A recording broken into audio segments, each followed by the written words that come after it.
Coming up this weekend, we have the San Antonio Pokemon Regional Championships out in Texas. And right now, I'm going to give you what I think are going to be the best decks and some of the worst decks. Let's get into it. So first up, we have Archaludon EX, kind of a new deck that's come out in the Surging Sparks format. I think this deck, if you get the right list, if you put in the right reps, you hit the right matchups, you could see yourself in a really good position here, maybe in a top 32, maybe even stealing a top 8. Overall, I think this deck is something that's going to be a lot better in a post-rotation format. So first, I'm going to probably put this one, it's kind of tricky because it's going to be, I think, around 4 to 5%. So it's either going to be at the bottom of B or the top of C. Personally, I'm going to put it at the top of C. I think it's one of those decks, will probably be closer to the bottom of the played decks, but overall, it could be a good play if you're able to play the deck well, pilot it correctly. But I think it's a deck that requires a lot of skill. So the average player who tries this deck is not going to have a great time. Coming up next, we have Banette EX, which is pretty much just an item lock deck. I think this deck, if you combo it with Gardevoir, could be kind of good. But overall, I just don't think item lock right now in the Pokemon format is something that's going to yield you a ton of success. So this one is going to be in D tier. I think if you're playing this deck, unless you, again, have put in all the reps, hit the right matchups, do all the right things, I think you're just sitting for an 0-3 drop, and I really hope you enjoy those side events. Coming up next, we have Ceruledge EX, and this deck is something that I am really excited for after rotation, after the format rotates in April.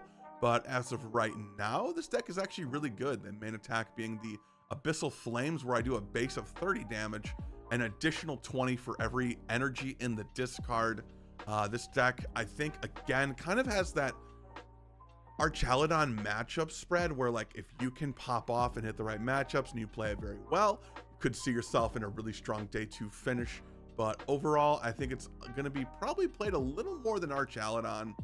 So I'm going to put that one in B tier. Now we move on to a deck that I think is kind of past its prime and is just going to have a really tough time. You have Lost Box, the Comfey decks. I think this deck is just really going to struggle. I think any deck with Comfey at this point, you're not going to have a lot of fun. You're going to be dealing with Regidragos all over the place, and in general, you're just not going to have a good time with that, unfortunately. So for this deck, I am going to put it at the bottom of C tier. I think this deck will always have its hardcore followers who will play this deck until it is actually not allowed to be played anymore after rotation. Next up, we have the String Cheese himself, Goldango EX. And kind of in a similar situation to Ceruledge, this deck can be really strong, it can be really fun, it can be really good. And I think it's going to be a little more played than Ceruledge, so I'm putting it in B tier as well.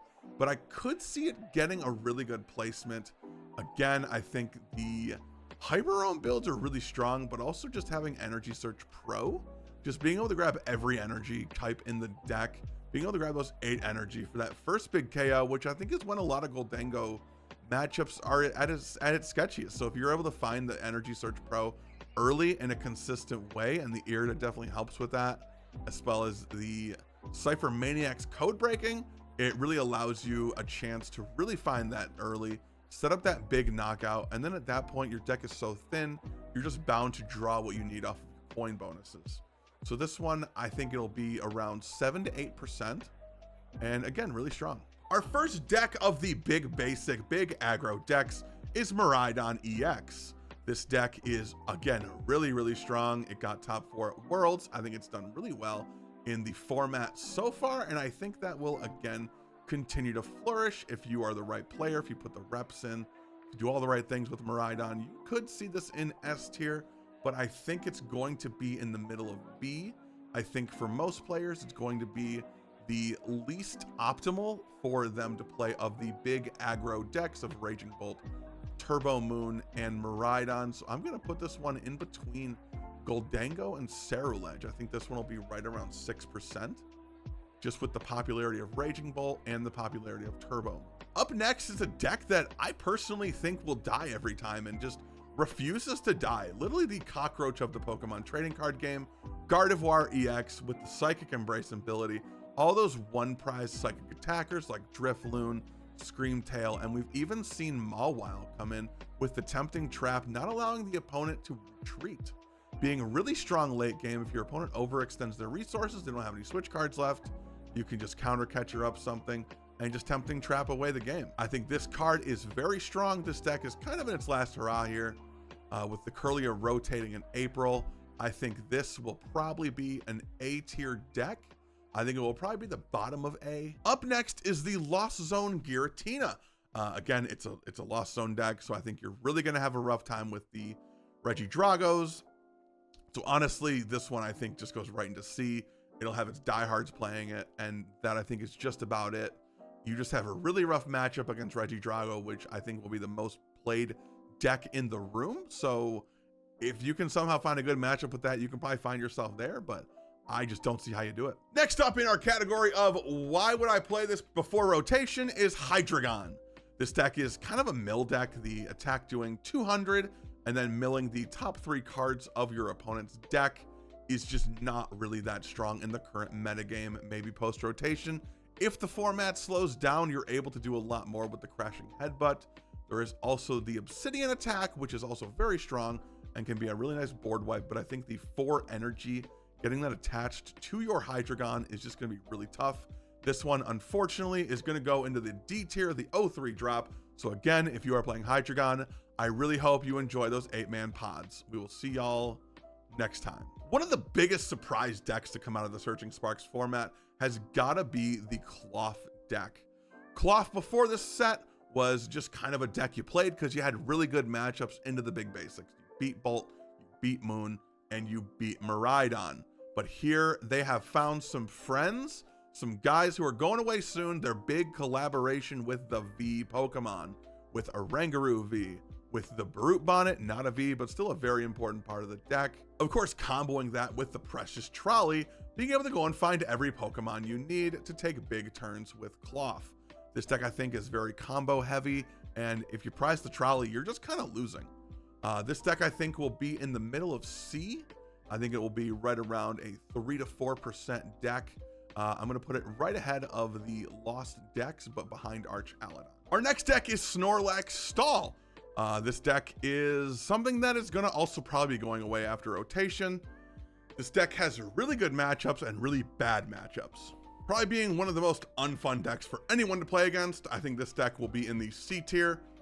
And just out of my own personal love for it, I'm putting it at the bottom of C tier. Up next, we have a deck that I have often and will still call the LeBron James of Pokemon decks. It is a deck that is really good back in the day, but now if it just kind of gets up and down the court and operates correctly, you're just kind of excited.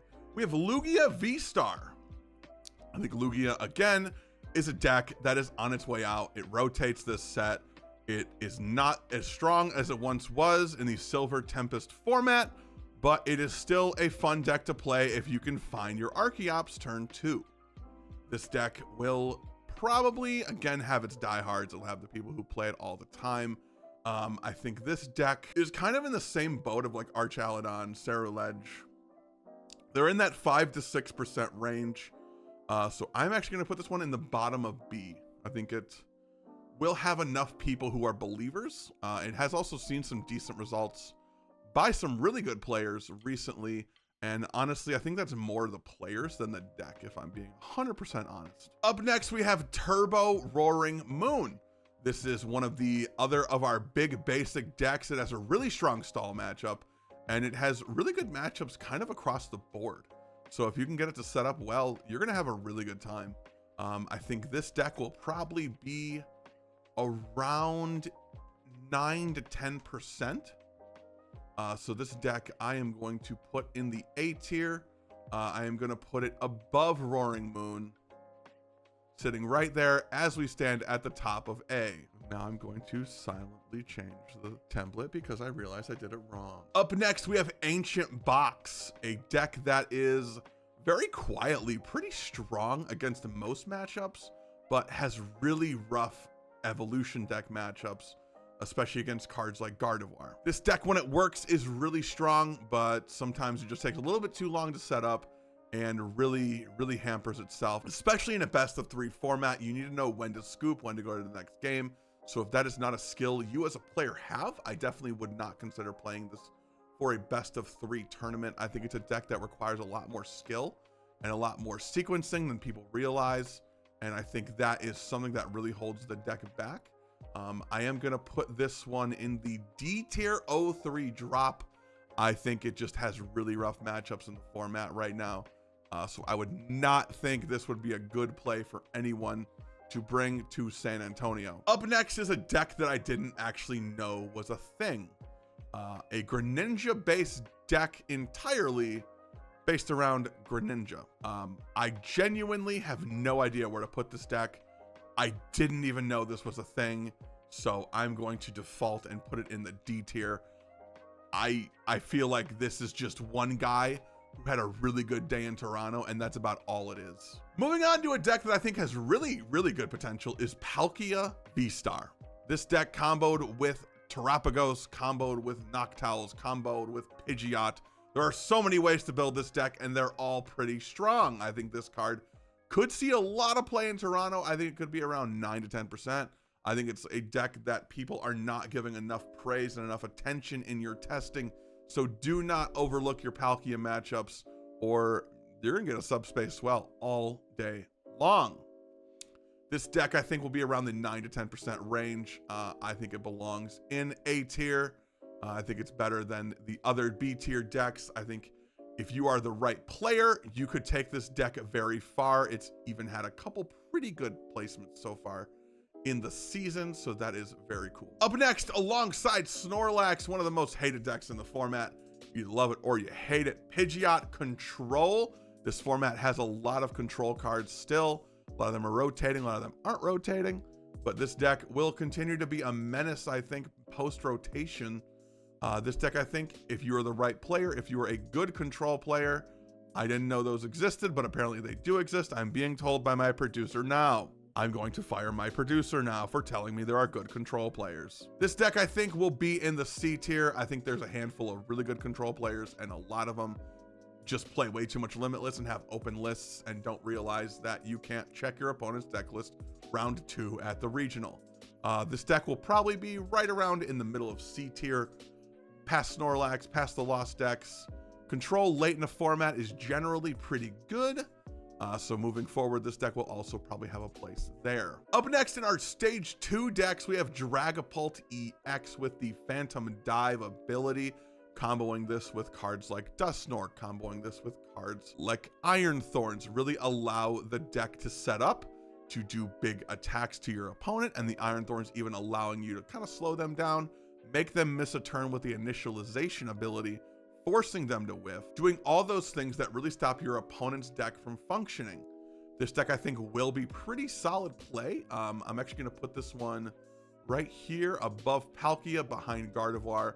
I think the evolution decks will have a fairly good day in San Antonio as far as showing, and we'll have to see exactly how accurate that is. Up next is the Reggie's deck. I'm gonna be honest, I had to make sure this actually was a deck. It is assuredly 60 Pokemon cards that will all fit in their sleeves. This deck, I think, is just, you're just kind of praying you hit the right matchups all day. I think it's just gonna be in the D tier. I have nothing positive to say about this deck whatsoever. I'm gonna keep it a buck with y'all. I don't think it's good. Up next is Regidrago V-Star, the king of the format. This card has been a menace ever since Teal Mask Ogerpon was introduced with the Teal Dance ability, allowing you to draw more cards, accelerate grass energy, which are integral to Regidrago's game plan. It is crazy. It is so good. It has so many dragon attackers, especially with the new Alolan Exeggutor EX, allowing you to flip a coin and knock something out every time. It is insanely good. It is such a good matchup, and I have very much been a believer of this format. You either play Reggie or you beat Reggie. So this deck will belong at the top of S tier, and I fully expect to be a very large and significant portion of the metagame in San Antonio. Up next is Terapagos. This card has been a little underwhelming, I feel like, since it came into the format, but it does have some pretty good matchups. I think Terapagos Dusknoir is a really strong variant of the deck. Again, if you're the right player, I played some in Limitless tournaments on stream where it's had really good pilots, we're really able to make it very difficult for the big basic decks to have fun, while also not putting in a 2 prize or turn 1, which is really good for that deck. I think this one will probably be behind Palkia in that A tier. The last of our control decks for the list, we have Iron Thorns, the Quad Thorns deck. You are not going to do any teal dances. You are not going to be doing any squawkabillies. You are not going to be doing any pheasantipities. If you were thinking about having fun, this card says, I don't think so. No fun allowed. Screw your deck. This deck is basically playing roulette. Every single time it wins or loses based off what you are playing. So this deck, I think, is in the bottom of C tier. If you hit the right matchups the entire tournament, maybe you win a world championship, but more than likely, you're not going to have a good day. And the other deck of things I didn't know really existed is the Blood Moon Ursaluna 1 prize edition. This card just doesn't feel good. I'm going to be honest. I don't think it's good. I think if you're playing it, you're the one guy who day 2 Toronto with this card. And that's really it. I hope you're that guy and you prove me wrong. Other than that, I really hope you enjoy the GLC tournament that will probably happen at round 4. Up next, the Lizard Charizard EX, with so many different ways to win games. It is so many different 1-ups, from the Briar to Dusknoirs. The prize manipulation this card is able to do is insane. It's even now running cards like Thornton, Unfair Stamp, Terra Orb even. It is insane how much this deck can do, how much you can do with this deck, how many different lines of attack you have with this deck. I expect this deck to also be in the A tier. I'm gonna put it right in the middle of these 3. All 3 of these stage 2s in the A tier. I think they will be a significant part of I think they will all be a significant part of the format of the tournament going forward. And they'll all be very difficult to deal with post rotation. Last, and if you certainly know me not least, the Bolt. Raging Bolt EX with the Bellowing Thunder, doing 70 damage for every energy you discard. This deck draws. This deck does everything it wants to do every single time. I think this will probably be the number 2 deck in the entire tournament. Having talked with other players, I used to not be on this train of thought, but I think this will be number 2. I think Drago 1, Bolt 2. I think really, if you play Bolt correctly, it does not have many bad matchups, and all those bad matchups are in the C and the D tier, so you're honestly fine with that. Just don't go 0-2 and you'll be fine. This deck is super fun. It's a ton of fun. There's actually a video we just put out a few days ago about this deck if you want to check that out. That will be down in the description below. That is our tier list for today. Thank you guys so much for watching. Appreciate you. Make sure to like and subscribe. Let me know what you think of my tier list. Which deck are you playing to San Antonio this weekend? And other than that, I will see y'all later. And if I see you down at the regional, make sure you say hi. We'll see y'all in the next video. Peace out.